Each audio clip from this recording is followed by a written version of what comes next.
हमारा ध्यान माथे पे रहे, हमारा ध्यान उस पर रहे तो हमारा काम बन जाता है। तो मैं आपको एक ही कहता हूँ, भजन सिमरन सारी बात यही है कि हमारा ध्यान गुरु से जुड़ा रहे। अगर हम किसी भी काम में एक दफ़े याद कर लेंगे तो फिर उससे उसकी जिम्मे में एक दफ़े याद कर लेंगे तो फिर उससे उसकी जिम्मेदारी उसकी है, वो अपने आप देखेगा।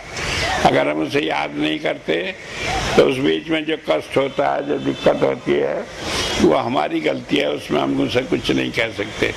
तो मैं तो सिर्फ यही कहूँगा कि नाम आपने लिया, भजन आपने किया, विश्वास आपका बना, नहीं बना तो नहीं, मेरी बात पे विश्वास कर लो, लेकिन हमेशा कोई भी काम करो तो गुरु का ध्यान करके करो। फिर उसकी बाबत कोई काम आपका बिगड़े तो जिम्मेदारी मेरी है। अगर आप नहीं करते तो ये गलती आपकी है, उसमें मेरी कोई जिम्मेदारी हो नहीं होती। तो इसलिए बताया, सबसे बड़ी बात यह है कि हमें गुरु पर विश्वास रखें।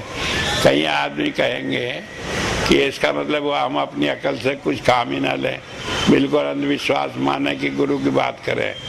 तो ये बात तो धर्म ग्रंथों में कही है कि जब हम अपनी बुद्धि से काम लेते हैं तो हम गलत रास्ते पे चलते हैं, क्योंकि बुद्धि जो है वो संसार का ज्ञान कराती है, संसार की बातें बताती है।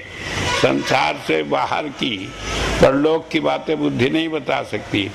इसलिए धर्म ग्रंथों में बड़ा साफ कहा है कि बुद्धि से काम नहीं चलता, बल्कि ब्रह्म ज्ञान से, जो परमात्मा ज्ञान हमें देता है, उससे काम चलता है। ज्ञान दो